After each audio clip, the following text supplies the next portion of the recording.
it wasn't easy back then, right? To tell my mom, like, I want to work and study simultaneously. And she's like, no, you have to do things like follow what the whole of Singapore does, right? You have to follow. I'm like, no, like, it doesn't make sense.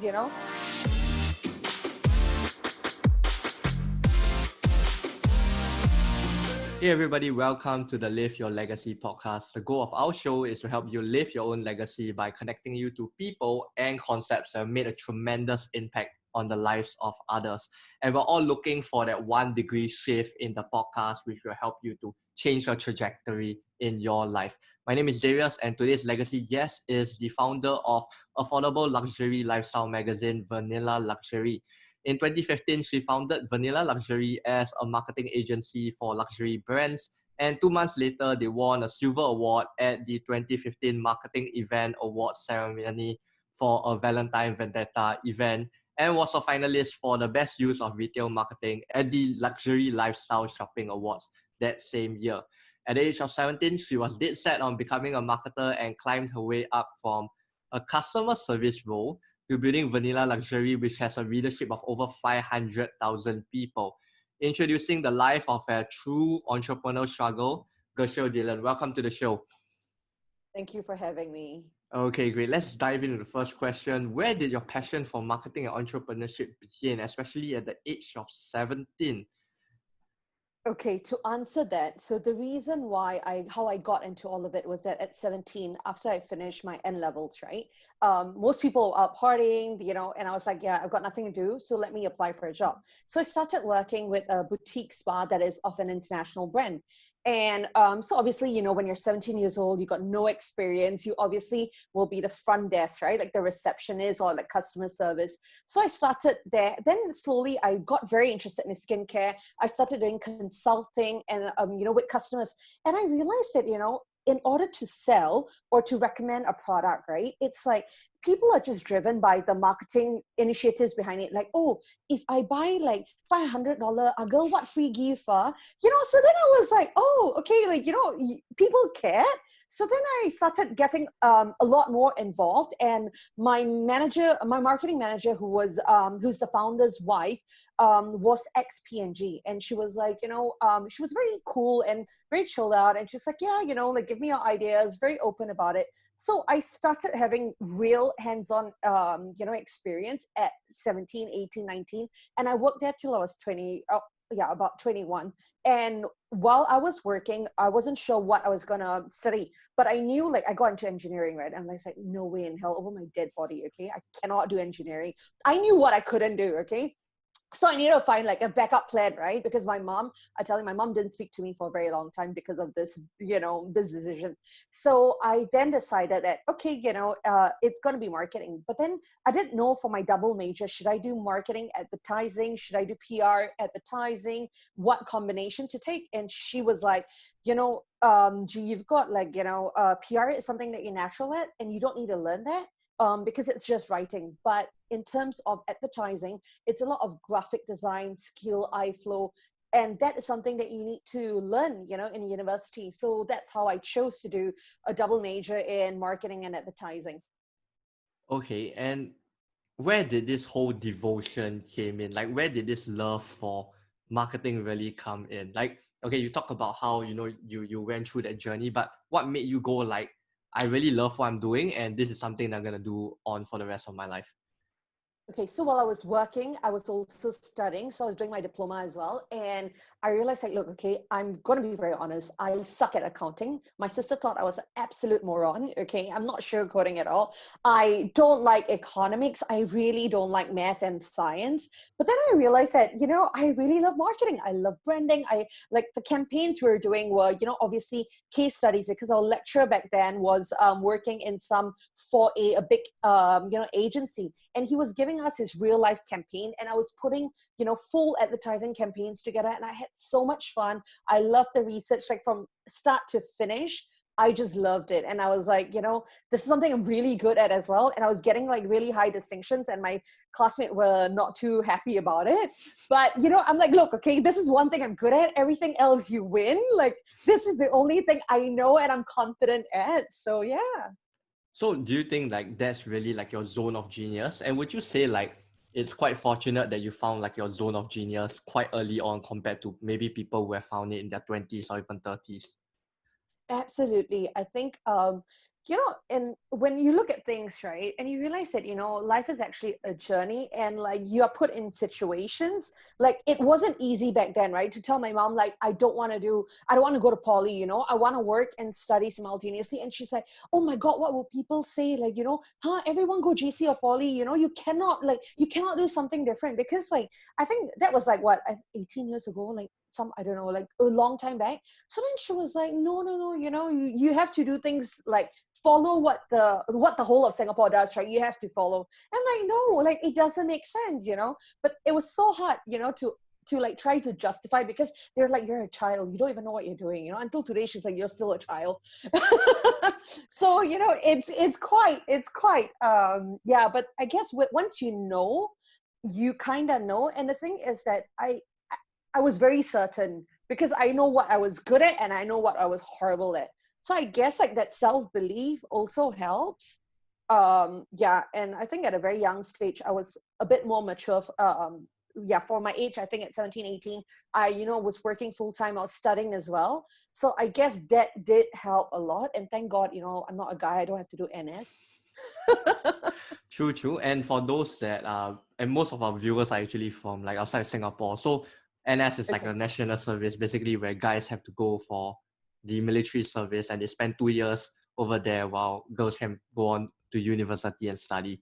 So that's like that 2-year gap that she's mentioning about.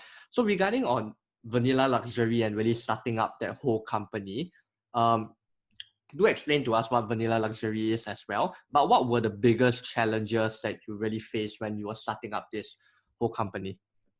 Okay, so I started Vanilla Luxury. It started off as a marketing agency because my business partner basically was doing, marketing, PR, and like he had a full service agency running. But his target audience, I would say, started getting more younger. But he had a lot of luxury brands as clients that he could still work with. But then luxury wasn't his niche, and when I was in corporate world, we used to work together, and I was his client. So then it was just coincidentally like, I had nothing to do. I'm like, anyone wants marketing, because I was sitting there doing nothing, waiting for my trip to the States, right? So I was like, might as well just do something instead of wasting time. So you can see, I always need to keep myself busy because I don't like doing nothing. And so we met over coffee and he's like, I want to launch a luxury lifestyle marketing agency. So then I was like, honestly, I was like, why in Vanilla Luxury, like the name? I was like, why are you trying to be like, like what's with the name, right? But then I was like, look, if you're a marketer, if you're a brand builder, whatever that's thrown to you, you can make it work, right? So that was like a challenge to myself. So we started off, with events. We did a lot of events, actually, just to get the name out there. So aggressive marketing. We never said no to any work.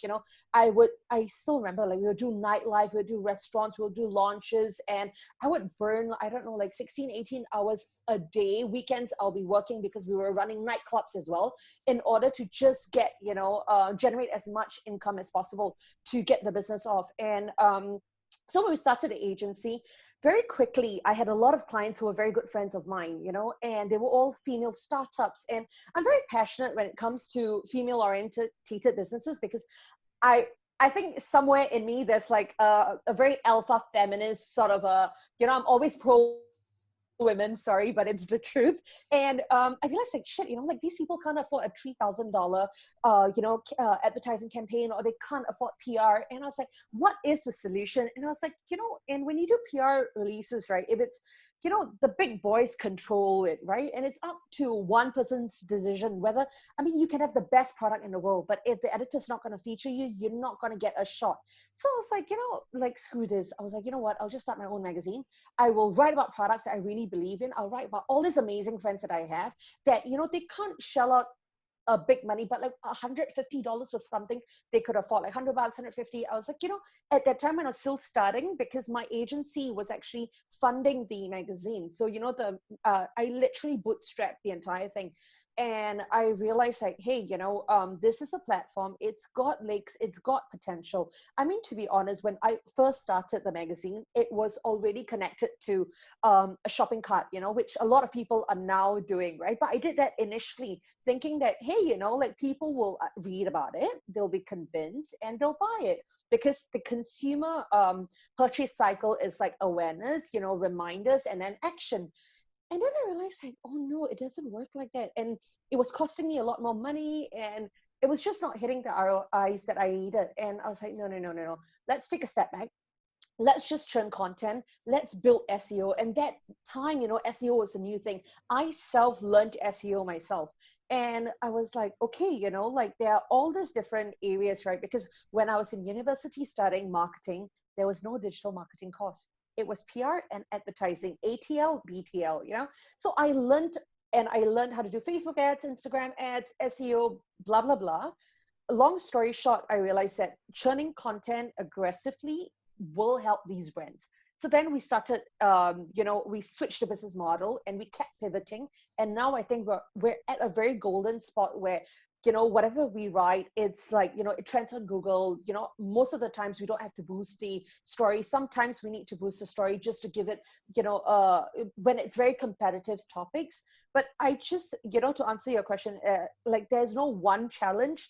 It's just challenges and challenges and challenges. Like right now, circuit breaker was the biggest challenge. COVID-19 was my latest challenge for this year. Yeah.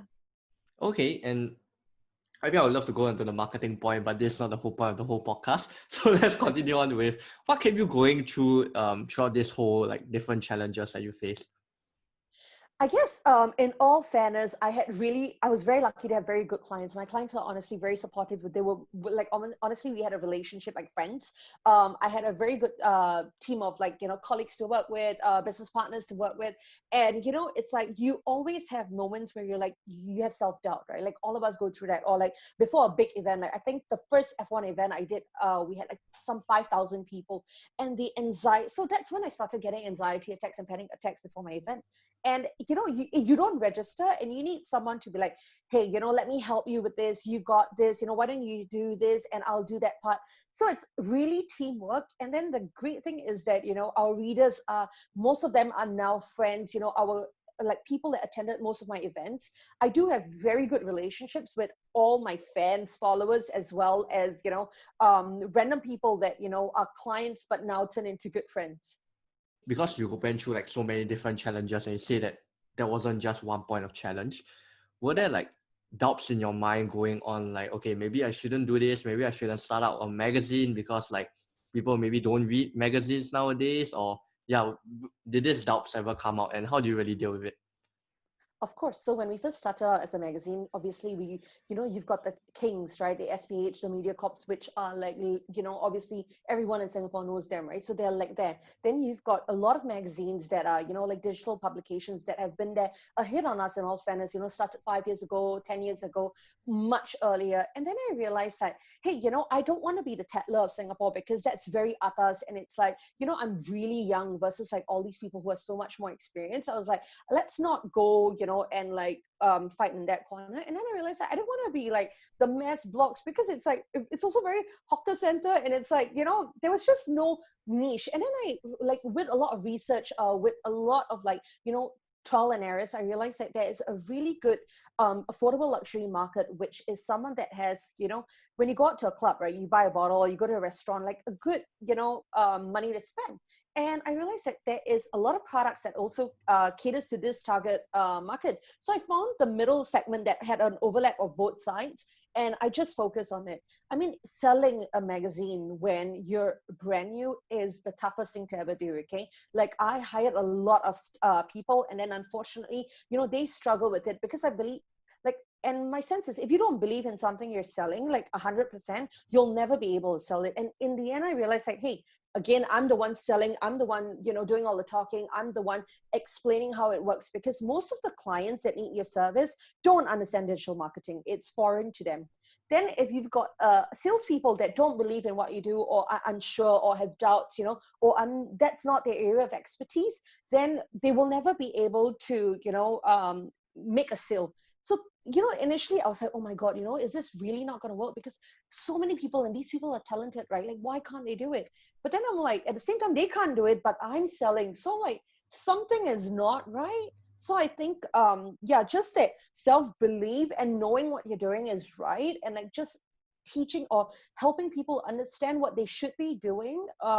It was a lot of work. Okay. It was not easy at all, but I think, getting through that phase, yeah, of course I've had self-doubt. Of course I was like, oh my God, what am I doing? Like, seriously, is this worth it? Like, you have all of that. But then at the end of the day, you really need a team, you need friends, you need family who'll be like, just keep doing what you're doing. It takes time, you will get there.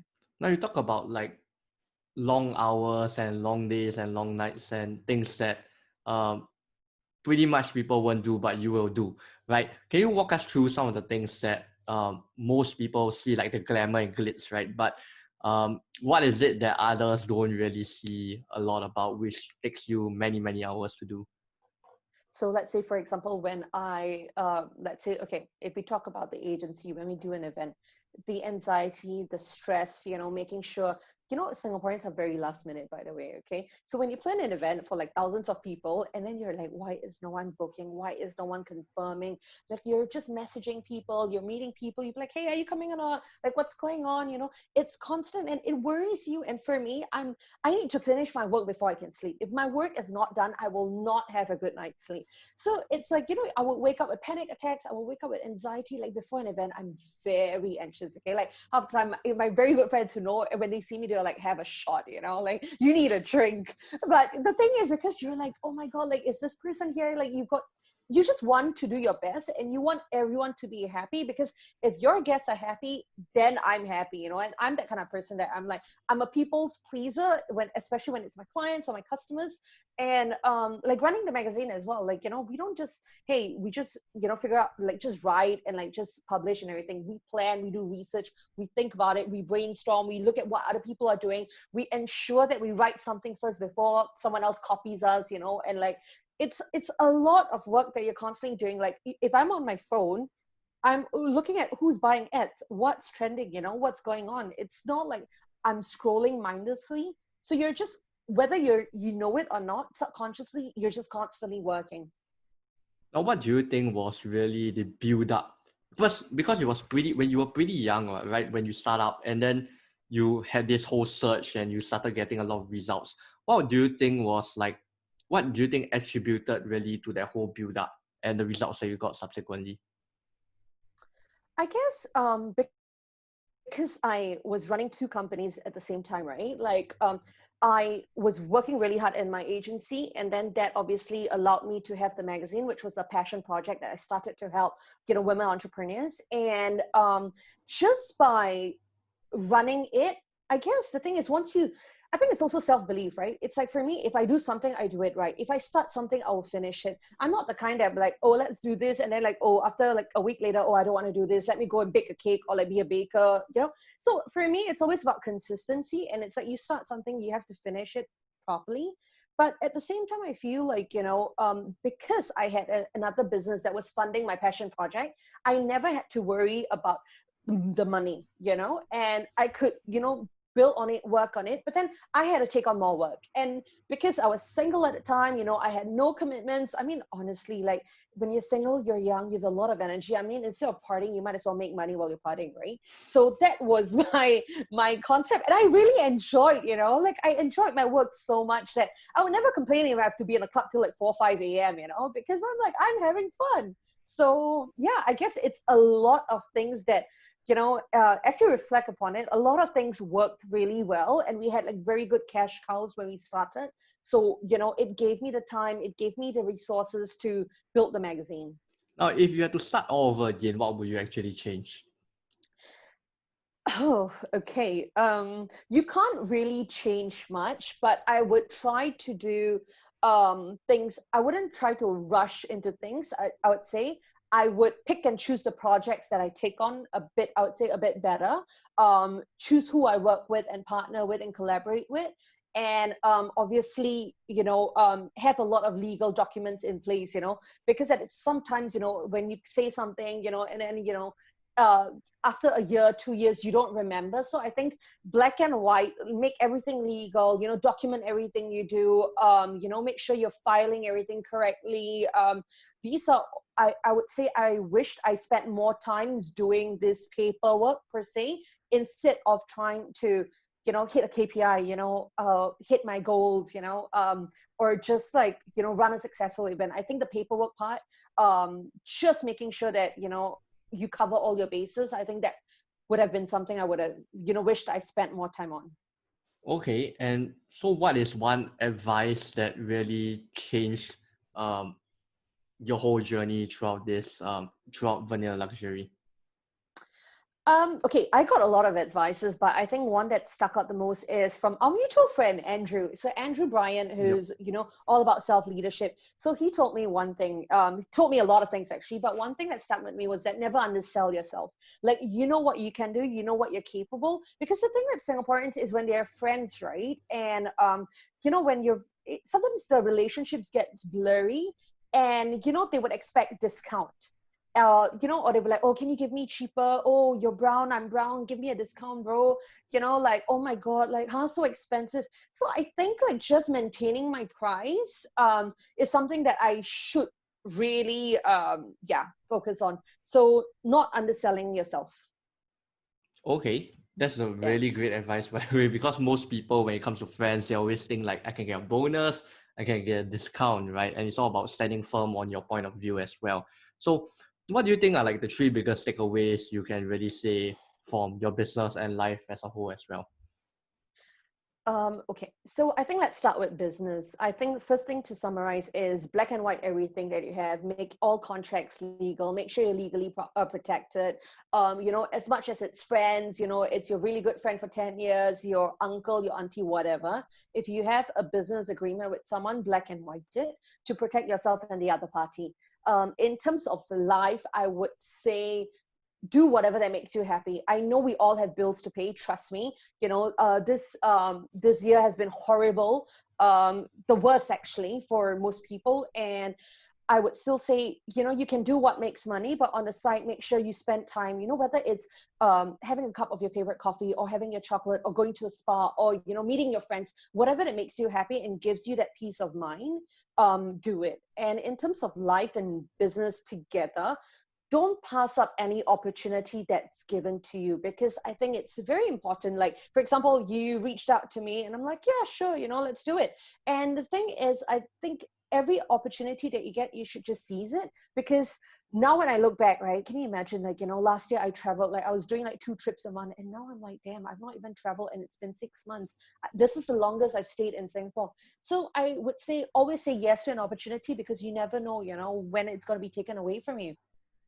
Okay, great. That's really great. I can really see, like, in terms of your whole journey throughout Vanilla Luxury, so you're more of really like the go-getter, right? You see an opportunity, I'm just gonna go for it. You just shoot and shoot and shoot and shoot. You just shoot your shots, right? And I think that's a really great thing that I think most entrepreneurs don't really see. There's a lot of times people start off, then they immediately become picky of like what they want to do and who they want to work with, and then they set the bar really, really high, and then they themselves can't even meet the expectation. So I think it's really great that you went in with the mindset of, I'm just gonna get whatever opportunities I can, and if I got opportunity, I'm gonna seize it. So you actually mentioned about how you had the agency business, which actually kept your whole magazine business alive as well, right? Now, would you say that if you didn't have your agency business, you wouldn't have been able to do something that, I mean, both are things that you really enjoy, right? But I'm not sure whether you enjoy the magazine more or the agency more, right? Or would you say that because of this agency, that's why you're able to pursue something on a greater level and something that you really love?